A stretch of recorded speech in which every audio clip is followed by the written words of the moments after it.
ஏன் இன்றைக்கி ஏவிஎம் போல் நிறுவனத்தையும் தேவர் நிமிஷம் கொண்டாடுறாங்க அப்படின்னா, அது ஒரு படம் ஓடும் ஓடாது, அது பரவாயில்ல, அந்த டேரக்டர் கூப்பிடுங்கப்பா, சொன்னபடி எடுத்தாருப்பா, வச்சு கொண்டு நடத்துவோம்ப்பான்னு. அப்போ இந்த படத்தை இதை போன்ற இயக்குநர்களை தொடர்ந்து நிறைய பண்ணும். நான் பேசுறதுக்கு இருக்கும்போது கதிர் பேசிக்கிட்டு இருக்கும்போது அமீன் சார் என்கிட்ட சொன்னார், நீங்கள் கதிரை வச்சு ஒரு படம் பண்ணலாமே அப்படின்னாரு. யார் நானா அப்படின்னேன். யாரை வச்சு அப்படின்னேன். கதிரை வச்சு அப்படின்னாரு.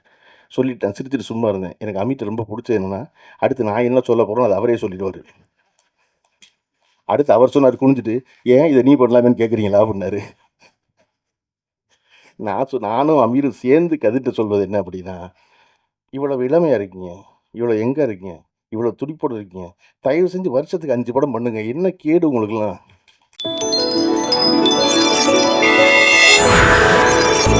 இயக்குனர் விக்ரம் சுகுமாரன் அவர்களின் நினைவேந்தல் இருக்கும். மைக்கு சரி பண்ணுறதுக்கு வேறு யாராவது ஆள் இருக்காயெல்லாம் பார்த்து.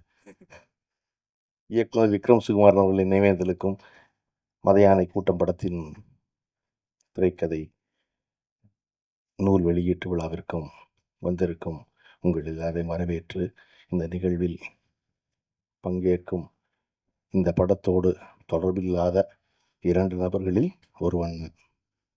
நீங்கள் எல்லாரும் விக்ரம் பற்றி பேசி கொண்டிருக்கும் பொழுது அந்த படம் பார்த்ததுலேருந்து அதை யோசிச்சுக்கிட்டு இருந்தாங்க. இன்னொருத்தர் அமீரா இருப்பார்னு நினைக்கிறேன், விக்ரமை அறியாதவர். ஆனால் ஒரு இயக்குனரை ஸ்தூலமாக அறிய வேண்டியதில்லை. ஒரு இயக்குனர் என்பது அவருடைய படம் தான். அந்த படம் மூலமாகத்தான் அறிகிறோம். மதையான கூட்டத்தை ரசித்த 100 பேர், 1000 பேர், 1,00,000 பேரில் யாருக்கும் விக்ரம் சுகுமாரன் தெரியாது. ஆனால் அந்த படத்தை எடுத்தவர் என்ற முறையில் அவர் மேல் மிகப்பெரிய மரியாதையோடு இருந்திருப்பார்கள். அப்படி ஒரு மரியாதையோடு தான் நானும் அந்த ரசிகர்களில் ஒருவனா இந்த நிகழ்ச்சிக்கு வரணும்னு சொன்னோன்னா அவசியம் வந்தாருன்னு நான் சொன்னேன். எனக்கு அந்த படம் பார்க்கும் பொழுது ரொம்ப வியப்பாக அதனுடைய டீட்டெயிலிங் வந்து எனக்கு அவ்வளோ பிடிச்சிருந்துச்சு. எனக்கு அதில் கதிரை எவ்வளோ பிடிச்சிருந்துச்சோ அந்த அளவுக்கு கலையரசன் ரொம்ப பிடிச்சிருந்துச்சு. யார் கலையரசன்னு கவனித்தது அந்த படத்தில் தான் கவனித்தேன். அதற்கு முன்னாடி அவர் இத்தனை படம் பண்ணியிருக்கதா எனக்கு நீ சொல்லித்தான் தெரியும் எனக்கு. அதை போல் வேலராமமூர்த்தி அவர்களை அவருடைய நூலின் வழியாக, அவருடைய நண்பர் சௌபா வழியாக ரொம்ப அணுக்கமாக பக்கத்தில் பார்த்தவன் நான் பார்த்த அந்த வேலராமமூர்த்தி அப்படியே திரையில் பறக்கும் பொழுது, அந்த வேலராமமூர்த்தியை மிஞ்சி ஒரு சிவனம்மா நிற்கும் பொழுது, எனக்கு சிவனம்மா படம் முடித்து வெளியே வர வரைக்கும் ஞாபகத்தில் இருந்துக்கிட்டே இருந்தாங்க. அதுக்கு ஒரு 10 வருஷமாக ஞாபகத்தில் இருக்காங்க, நேற்று வரைக்கும் ஞாபகத்தில் இருக்காங்க. அதுக்கப்புறம் எத்தனையோ நான் படம் பண்ணிட்டேன், நான் இன்னமும் சிவனம்மா தான் அப்படின்னாங்க. எங்களுக்கு ராதிகாவே இன்னும் பாஞ்சாலி தான், ஸ்ரீதேவியே இன்னும் மயில் தான், ரஜினிகாந்தே பரட்டை தான். அப்படியும் நீங்கள் சிவனம்மா தான் கிடைச்ச வரைக்கும். ஒரு கதாபாத்திரம் ஏற்படுத்திய பாதிப்பிலிருந்து கதாபாத்திரங்கள் வெளியே வந்து விடுகிறார்கள், ரசிகர்கள் வெளியே வருவதே இல்லை. திரும்ப திரும்ப அதைத்தான் பார்க்க விரும்புகிறான். நீங்கள் ரஜினிகாந்த் எத்தனை ஹீரோவாக நடித்தாலும் மறுபடியும் என்னைக்கு இதே எப்படி இருக்குது கேட்குறாரோ அன்னைக்கு தான் அவர் நமக்கு பிடிச்சாள். என்றைக்கு மறுபடியும் ஒரு வில்லனாக இருக்காரோ அன்னைக்கு தான் அவர் நமக்கு பிடிச்சாள். ஏன்னா அவர் அப்படித்தான் எனக்கு பதிஞ்சிருக்கார், அப்படி தான் ஞாபகத்தில் இருக்கும். அப்படி ஒரு திரைப்படத்தை கிட்டத்தட்ட 10-12 ஆண்டு காலம் கழித்து இப்படி கொண்டாடுவது என்பது மகிழ்ச்சிக்குரியதா அப்படின்னா இல்லை. ஒரு திரைப்படத்தை அதன் இயக்குனரை இன்றைக்கி கொண்டாடுறோம், அவருக்கு இன்றைக்கி இருந்திருந்தாருன்னா அவருடைய ஆத்மா பெரிய திருப்தி அடைஞ்சிருக்கும் அப்படின்னு சொல்லுவது. திருப்தி அடைந்திருப்பது நம்முடைய ஆத்மாவை தவிர விக்ரம் சுகுமாரன் ஆத்மாவாக இருக்கவே முடியாது. அது இருக்க முடியும். அந்த ஆத்மா என்ன சொல்லணும்னா, அயோக்கிய பயலா இன்றைக்கி கூடுறீங்களா எல்லாருக்கும் இல்லையா? அப்போ என்ன செய்வது அப்படின்னா, நடிகர்கள் எல்லோரும், தயாரிப்பாளர்கள் எல்லோரும் தொடர்ச்சியாக இயக்குநர்களை வைத்து அடுத்தடுத்து படங்கள் செய்வது தான் ரொம்ப முக்கியம். நீங்கள் நினச்சி பாருங்கள், பேசுகிற 10 நிமிஷத்துக்குள்ளே கோயம்புத்தூர் ஸ்லாங் எட்டி பார்க்குற கதிரையும், நான் மீஞ்சூர் அம்மாவுக்கு பிறந்தவன் சொல்கிற கலையரசனையும் கொண்டு போய் மதியான கூட்டத்தில் ஒருத்தரை ஆக்கிட முடியும் ஒரு இயக்குனராலேனா, அந்த இயக்குனரை ஒவ்வொரு படத்துலையும் அயோக்கிய பயில தீக்குளிக்க சொல்லிக்கிட்டே இருப்பாங்க.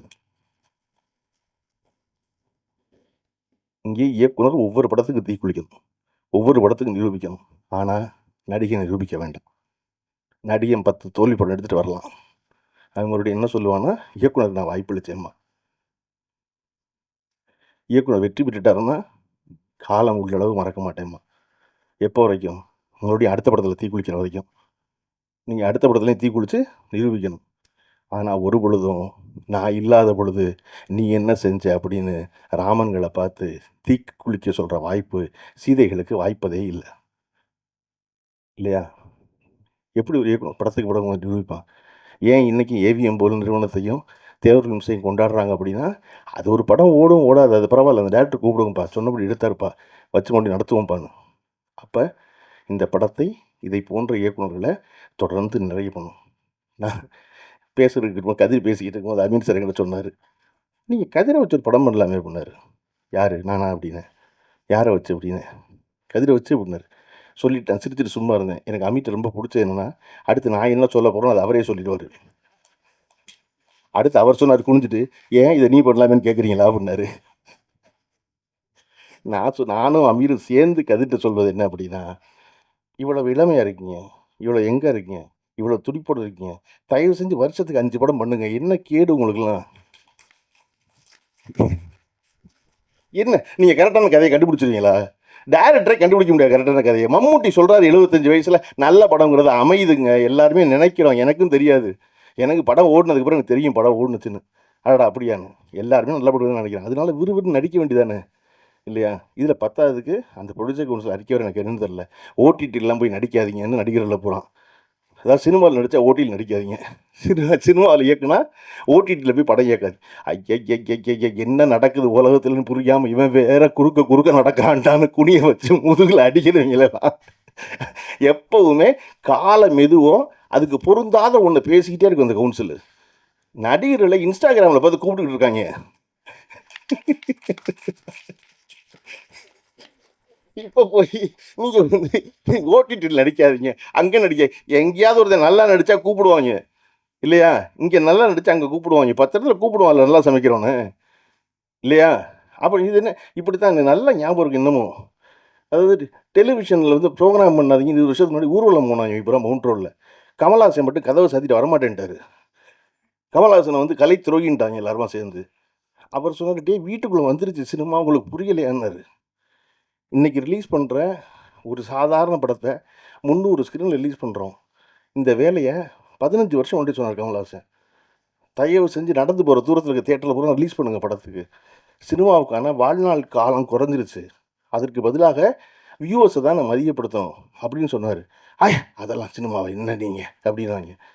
இப்படி இதனால் தொடர்ச்சியாக இன்னொன்று வேறு, இந்த யூடியூப்பில் உட்காந்துக்கிட்டு பணம் சம்பாரிச்ச அத்தனை ப்ரொடியூசர் உட்காந்துக்கிட்டு சினிமாவே ஓடலைன்னு சொல்லிட்டு படம் எடுத்துகிட்டே இந்த வேலையை நிப்பாட்டி விட்டு விறுவிறுன்னு நிறைய வேலை செய்வதான் முக்கியம். அந்த கவுன்சில் அறிக்கை அதுதானான்னு தெரியல முழுமையாக. ஏன்னா எனக்கு அதில் வந்து சத்யஜோதி தியாகராஜர் இருந்தார், அவர் அறிவானவர். இல்லை சேர்க்கை சரியில்லை அவருக்கும் தெரியல. இல்லை அங்கே நடிக்காது இங்கே நடிக்காதுன்னு. அதை நான் அமித் சார் சொன்னால் அப்படியே சொல்லியிருக்காங்க, சும்மா இருக்க மாட்டாங்க வேறு அப்படின்னாரு. அதை இப்படி இருக்க காலச்சூழலில் விக்ரம் சுகுமாரன் போல் இங்கே 100 இயக்குநர்கள் இருக்காங்க, இல்லையா? நமக்கு முன்னாடி இருப்பவர்களை எப்படி கொண்டாடுகிறோமோ. நான் சமீபத்தில் ஒரு கவிதையினுடைய தமிழ் மொழிபெயர்ப்பு படிக்கும்போது அந்த அம்மா வந்து வெளிநாட்டு அம்மா விமானத்தில் போகும்போது தன்னோட ஒரு செடியை தூக்கிட்டு போகிறதா சொல்லி வர்ற கவிதையில், ஏன் எப்பொழுதுமே கையில் ஒரு செடியை தூக்கிட்டு போகணும் நாடு விட்டு நாடு போகும்போது அப்படின்னா, தன் வேர்களோடு இருக்கிற தொடர்பை விட்டு போகாமல் இருப்பதற்காக நான் தூக்கி செல்கிறேன்னு சொல்லுவான் அந்த கிழவி. அதை போல் நமக்கு முன்னாடி இருப்பவர்களை வந்து நம்முடைய முன்னோடிகளை எப்படி கொண்டாடுகிறோமோ அப்படி நமக்கு பின்னாடி வந்தவர்களையும் கொண்டாடுவது ரொம்ப முக்கியம். பின்னாடி வருபவர்களுக்கு இந்த இருக்கான் பிரமாதமான அவர் சொல்கிறது ரொம்ப முக்கியம். என்னுடைய இயக்குனர் பார்த்திபன் அவர்களை நான் எப்பொழுதும் நினைத்து கொள்வதற்கான காரணம், பாக்கியராஜ் அவர்கள் ஒரு மிகப்பெரிய சாதனைக்கு சொந்தக்காரர். தன்னுடைய இயக்குனரை கொண்டாடும் பொழுது எவ்வளவு மனம் மகிழ்ந்து மனம் நிறைந்து கொண்டாடுவாரோ, அப்படி எந்த சாதனையும் செய்யாத தன்னுடைய உதவியாளனாகிய என்னை கொண்டாடும் போதும் அதே போல் பழனி பிரமாதமான என்னை கொண்டாடுவார். அப்போ தனக்கு முன்னாடி இருந்தவரை கொண்டாடுவதை போல் பின்னாடி இருந்தவரை கொண்டாடுவது ரொம்ப முக்கியம். அப்படி விக்ரம் சுகுமாரனை கொண்டாடி இருக்க வேண்டும் அப்படின்னா கொண்டாடி இருக்கணும். முன்னாடி போது பின்னாடி கொண்டு ஒருத்தர் பிரமாதம் ஒரு வேலை செஞ்சுருக்கானே, வேலை செய்கிறானே அப்படின்னு. இந்த புத்தகத்தில் வந்து ஒரு வரி கேமராமேன் வந்து ஒரு வரி சொல்லியிருக்காரு. நாங்கள் வந்து இந்த படத்தில் வேலை செய்யும் பொழுது எடுத்த முடிவுகளை இன்றைக்கி எடுப்போமான்னு எங்களுக்கு தெரியல. காரணம் இளமையின் காரணமாக மிக அசாதாரணமான முடிவுகளை சாதாரணமாக எடுத்தோம் அப்படின்னு விக்ரம் சுகுமாரன் இருந்திருந்தால் இன்னைக்கும் அதே அசாதாரணமான முடிவுகளை சாதாரணமாக எடுத்து அப்படி எவர் ஒருவர் தன்னுடைய துறைகளில் எடுக்கிறார்களோ அவர்கள்தான் நிலைத்து நிற்கிறார்கள். அதுக்கு வயது, இளமை அதெல்லாம் காரணம் கிடையாது. அடுத்தடுத்து தொடர்ச்சியாக அந்த முடிவுகள் எடுக்கணும். எடுக்கிறதுக்கான வாய்ப்பு எல்லாருக்கும் கனியணும். கனிவதற்கான விஷயத்தை பரஸ்பரம் ஒருவருக்கொருவர் செய்து கொள்ள வேண்டும் என்பதுதான் முக்கியம் இல்லையா? கலையரசனை ஏதோ ஒரு இடத்துக்கு போய்கிட்டு இருக்கும் பொழுது ஃபோன் பண்ணி கூப்பிட்ட ஒரு உதவி இயக்குனர் வரல, அந்த உதவி இயக்குனர் இருப்பார், அந்த உதவி இயக்குனரை தூக்கி கொண்டு போய் இயக்குனர் ஆக்கிற முழு பொறுப்பு கலையரசனுக்கு இருக்கு. கலையரசனுக்கு மட்டும் இல்லை, கலையரசனும் உதாரணம். கலையரசன் ஏன்டா பைபிள் இத்தனை பேர் உட்காந்துருக்கு என்னை மட்டும் கோர்க்குற மாதிரி நினச்சிக்கூடாதுல்ல. இல்லை இல்லை அது போல இல்லை சரி சொல்கிறேன் கண்டிப்பாக இல்லை தொடர்ச்சியாக பண்ணுறது முக்கியம். தொடர்ச்சி அது வருமானம் நீங்கள் சொன்னீங்க இல்லையா, கல்யாணத்துக்கு போகும்போது 10,000 மொய் செய்வாங்கன்னு, அந்த மொய் மறுபடியும் திருப்பி அடுத்த அவன் செஞ்சாதான் இவன் செய்வான் திருப்பி. அது தெரியாது உங்களுக்கு மதுரையில். இல்லாட்டா மைக்கு போட்டு கூப்பிடுவாங்க தெரியுமா உங்களுக்கு பீஞ்சூரில் தெரியாது, மைக்கில் கூப்பிடுவாங்க. வேலராமூர்த்தி தெரியும் எப்படி சிரிக்கிறாரு பாருங்க, மைக்கில் கூப்பிடுவாங்க ஆளுங்க. தங்கச்சி மகளுக்கு மொய் செஞ்ச வகையில் பண்ண பணம் 10,000 எடுத்துக்கணும்னு இன்னும் சேரல. ராமமூர்த்தி எங்கே இருந்தாலும் வர வேண்டியது மாதிரி ராமமூர்த்தி பந்தியில் உட்காந்து உதறிட்டு வரணும். அந்த மாதிரி பதிலுக்கு பதில் செய்வது இல்லாமல் செய்வது இயல்பாக ஒருவர் தாங்கி பிடிப்பது என்பது இல்லையா? இன்னைக்கு சிவனம்மான ஒன்று தெரிஞ்ச உடனே இத்தனை இயக்குநர்களை கொண்டாடுவதை சொல்லி மகிழ்கிறார்கள் அந்த அம்மா. அப்போ ஒரு இடத்துல தெரிஞ்சிட்டா போதும், அந்த மாதிரி ஒரு தடவை செஞ்சுட்டா போதும், அது தொடர்ந்து செய்ய வேண்டியது இருக்கிறது. இதை ஏன் என்னாலேயோ அமீராலேயோ ஒரு மேடையில் உட்காந்து அவனை வச்சு நீ படம்னு சிரிச்சிக்க முடியுதுன்னா, நாங்கள் அமீர் கமல்ஹாசன் ரசிகன், நான் ரஜினிகாந்த் ரசிகன். ஆனால் 2 பேருக்கும் பிடிச்ச ஒரு வருஷம் என்னென்னா, 2 கை 2 கால் இல்லாட்டினாலும் இந்த காளி பொழைச்சிக்குமா சார், இந்த காளி கெட்ட பையசாருன்னு நினச்சிட்டு தான் வைக்கேன். மகேந்திரன் சார்கிட்ட சொல்லி நான் மகிழ்ந்துருக்கேன். எப்படி சார் அப்படி ஒரு வருஷம் எழுதுறீங்க அப்படின்னு. அது நம்ம தானே அப்படிம்பாரு, அடிக்குறல் அது நம்ம தானே அப்படிம்பாரு. அதை போல் நாம் தொடர்ச்சியாக வலுவோடு இருப்பது என்பது எல்லாராலும் இருக்க முடியாது, எல்லாரையும் எதிர்த்து பேச முடியாது. சினிமாவில் ஏன் இவ்வளோ அழுத்தத்துக்கு ஆளாகிறான், ஏன் இவ்வளோ ஸ்ட்ரெஸ்ஃபுல்லாக இருக்குது சினிமா லைஃபு, ஏன் இவ்வளோ ஒழுக்கக்கேடான செயல்களுக்கு தன்னை தளர்த்தும் தன்னை ரிலாக்ஸ் பண்ணணும் நம்பி வேறு காரியங்கள் செய்ய ஆரம்பிக்கிறா அப்படின்னா ஒன்றத்தையுமே சொல்ல முடியல. எவன் வாய்ப்பு கொடுப்பான், எவனை நாளைக்கு கும்பிட வேண்டியிருக்கும், எந்த காரை திறக்க வேண்டியிருக்கும் தெரியாததுனால மனசுக்குள்ளேயே வச்சுக்க வேண்டியிருக்கு. எல்லாத்தையும் மனசுக்குள்ளே வச்சுக்க வேண்டியது இல்லைங்கும்போது ஒரு அழுத்தமும் இல்லை. என்ன செய்ய போகிறோம், நம்ம போய் நிம்மதியாக தூங்க போகிறோம், அவன் தூங்காமல் இருக்க போகிறான். நான் அடிக்கடி சொல்லுவேன், நம்ம மனசுக்குள்ளே நினைக்கிறத பேசாமல் போயிட்டோம்னா நம்ம தூங்காமல் இருப்போம் ராத்திரி, அவன் நிம்மதியாக தூங்குவான். நம்ம நினச்சதை பேசிட்டோம்னா அவன் போய் தூங்காமல் இருக்க போகிறான், நம்ம போய் நிம்மதியாக தூங்க போகிறோம். அப்போ நமக்கு பிபி வராது, நமக்கு ஹார்ட் பிளாக் கிடையாது, நமக்கு ஒன்றுமில்ல. நம்ம பாட்டுக்கு அடுத்த நாள் புத்தகத்தை படிச்சுட்டு வேலராமூர்த்தியவோ பிரபஞ்சனையோ படித்து விட்டு நம்ம பாட்டுக்கு பேசாமல் இருக்கலாம் இல்லையா? அப்போ இங்கே அதை போல் வாய்ப்பு எல்லோருக்கும் அமைவதில்லை.